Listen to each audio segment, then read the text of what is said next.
Этот рецепт для тех, кто любит готовить быстро и кушать вкусно.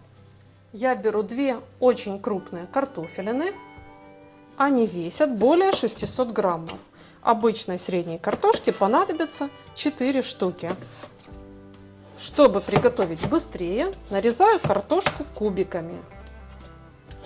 Если у вас мелкий картофель, то его можно использовать целиком.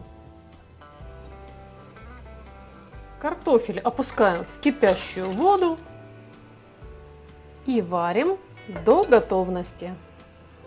Дальше я беру 1 крупную луковицу. Луковица действительно большая, весит 250 граммов, а стандартных средних луковицы понадобится 2 штуки.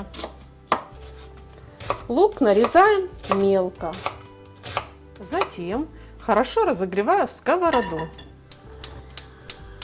Наливаю пару ложек растительного масла для жарки и выкладываю лучок. Лук будем пассеровать, помешивая. Лук я не буду зажаривать до коричневого цвета. Хочу, чтобы он не горчил и сохранил свою сладость.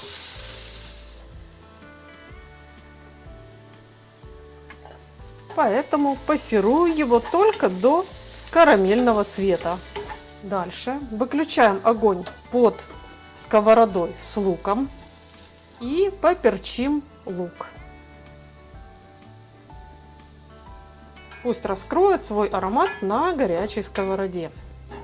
По желанию к этому луку можно добавить кусочек сливочного масла.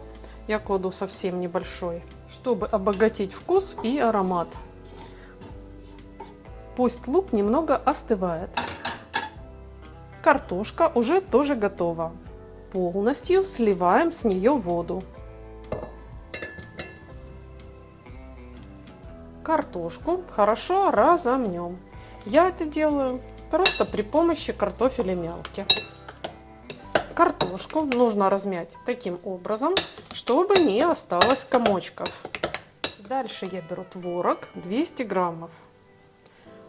Жирность выбирайте на свой вкус. У меня это 4% творог. И снова разминаю вместе, чтобы получилась однородная масса. Половину лука со сковороды также добавляю к картофелю. Солим этот фарш по вкусу. Я кладу 2/3 чайной ложки соли. И еще один необязательный ингредиент. Обычно его не кладут, но я мелко нарежу несколько веточек укропа. Если вы такой же поклонник этой зелени, можете также добавить укроп в начинку.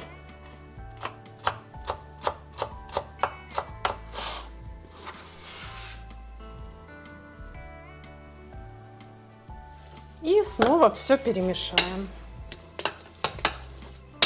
Какой же аппетитный аромат! Получится очень вкусно. Дальше нальем холодной воды. Возьмем немного муки. Из фарша делаем шарик желаемого размера. Если шарики делать такими не очень мелкими, то готовить будет значительно быстрее. У меня на один шарик идет 1 десертная ложка фарша. Ну вот, смотрите, выход готового продукта получается довольно большой. У нас много ленивых вареников. Теперь шарики, так называемые вареники, обваливаем в муке.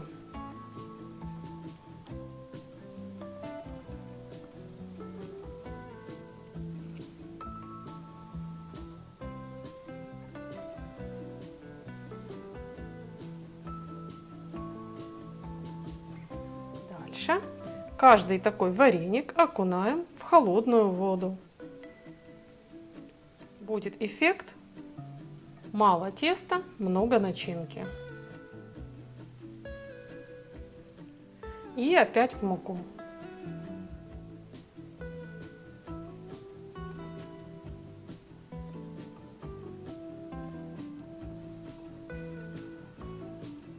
Кипящую воду немного подсолим. А чтобы ленивые вареники получились особенно вкусными, положим в воду лавровый лист и несколько горошин душистого перца. Эти вареники не обязательно варить все сразу. Часть можно заморозить и использовать по мере необходимости.